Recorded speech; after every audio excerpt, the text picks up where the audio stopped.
পবিত্র ঈদে মিলাদুন্নবী সাল্লাল্লাহু আলাইহি ওয়াসাল্লাম পর্ব 1।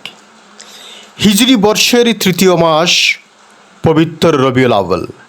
এটি অত্যন্ত দামি মাস, যদিও অন্যান্য মাসেরও অনেক তাৎপর্য রয়েছে। যেমন মুহররম মাস আল্লাহ তাআলার ঘোষিত 4টি সম্মানিত মাসের একটি। এ মাসে রয়েছে আশুরা। পৃথিবীর শুরু থেকে অসংখ্য গুরুত্বপূর্ণ ঘটনা আল্লাহ তাআলা আশুরার দিন ঘটিয়েছেন। রজব মাসও আল্লাহ তাআলার ঘোষিত সম্মানিত মাস। এ মাসে মিরাজুন নবী সাল্লাল্লাহু আলাইহি ওয়াসাল্লাম সংগঠিত হয়েছে এবং উম্মতে মুহাম্মদের উপর নামাজ ফরজ হয়েছে। শাবান মাসে রয়েছে লাইলাতুল বারাত। রমজান মাস অত্যন্ত ফজিলতপূর্ণ মাস। এ মাসে উম্মতে মুহাম্মদের উপর 30টি রোজা রাখা ফরজ। শাওয়াল মাসে রয়েছে আল্লাহ প্রদত্ত এক বিশাল নিয়ামত ঈদুল ফিতর। জিলকদ এবং জিলহজ মাস আল্লাহ তাআলার ঘোষিত সম্মানিত মাস। জিলহজ মাসে রয়েছে ফরজ হজ এবং কোরবানি। তবে রবিউল আউয়াল মাসের তাৎপর্য অনেক বেশি, কেননা অন্যান্য মাসগুলো যে সকল কারণে দামি হয়েছে তার সব কিছুই যার উসিলায় আমরা পেয়েছি সেই রহমতুল্লিল আলামিন আল্লাহর হাবিব দয়াল নবী রাউফুর রহিম সাল্লাল্লাহু আলাইহি ওয়াসাল্লাম এই মাসের 12 তারিখ এই দুনিয়াতে শুভাগমন করেছেন। এই দিনটি উম্মতে মুহাম্মদের জন্য অত্যন্ত আনন্দের দিন। শুধু উম্মতে মুহাম্মদই নয়, বরং নবী পাক সাল্লাল্লাহু আলাইহি ওয়াসাল্লাম যেই দিন এই ধরাধামে আগমন করেছিলেন সেই দিন আল্লাহ পাকের সকল সৃষ্টি আনন্দে উদ্বেলিত হয়ে উঠেছিল। আর হবেই না বা কেন? তিনি তো শুধু মানুষের জন্য রহমত না, তিনি সমস্ত জগৎসমূহের জন্য রহমত। আর আল্লাহ পাকের নিয়ামত বা রহমত প্রাপ্তিতে এমনিতেই মানুষের মন খুশিতে নেচে ওঠে। তারপরেও আল্লাহ পাক মানুষকে হুকুমও দিচ্ছেন খুশি উদযাপন করার জন্য। পবিত্র কোরআনের সূরা ইউনূসের 58 নং আয়াতে ইরশাদ হচ্ছে, قُلْ بِفَضْلِ اللَّهِ وَبِرَحْمَتِهِ فَبِذَلِكَ فَلْيَفْرَحُوا هُوَ خَيْرٌ مِّمَّا يَجْمَعُونَ।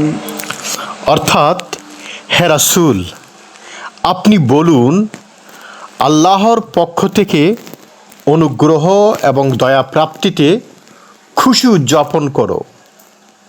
এটা তাদের যাবতীয় সঞ্চয় থেকে উত্তম। এই আয়াত দ্বারা প্রমাণিত যে আল্লাহর পক্ষ থেকে কোনো অনুগ্রহ এবং দয়া বা রহমত প্রাপ্ত হয়ে আনন্দিত হওয়া, খুশি উদযাপন করা, আল্লাহ পাকের শুকরিয়া আদায় করা, এটা আল্লাহ পাকের হুকুম। এর চেয়ে উত্তম কাজ আর কিছু নেই এবং এটাই আল্লাহ তাআলার নিকট সবচেয়ে পছন্দনীয় কাজ। তাই তো আল্লাহ বলেছেন এটা তাদের যাবতীয় সঞ্চয় থেকে উত্তম।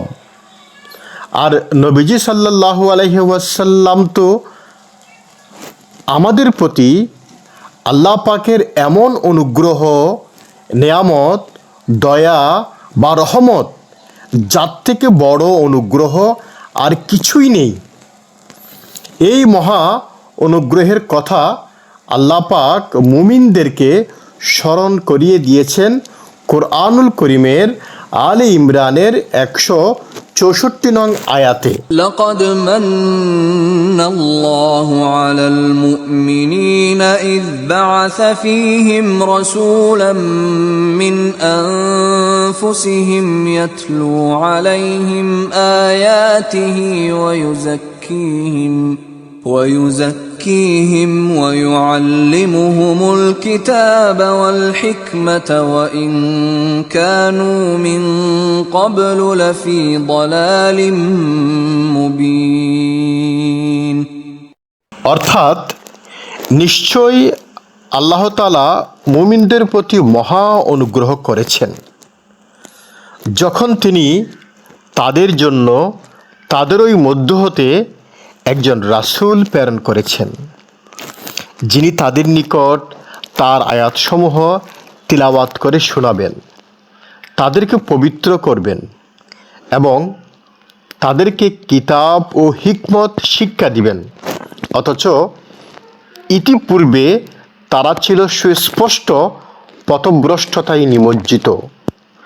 উক্ত আয়াতে আল্লাহ রাব্বুল আলামিন তার হাবিবকে মহা অনুগ্রহ বলে উল্লেখ করেছেন, আর পূর্বের আয়াতে সেই মহা অনুগ্রহ বা রহমত প্রাপ্তিতে খুশি উদযাপনের জন্য হুকুম দিয়েছেন। সেই মোতাবেক নবীজির আগমনের দিন আমাদের জন্যে খুশি উদযাপন করা কর্তব্য।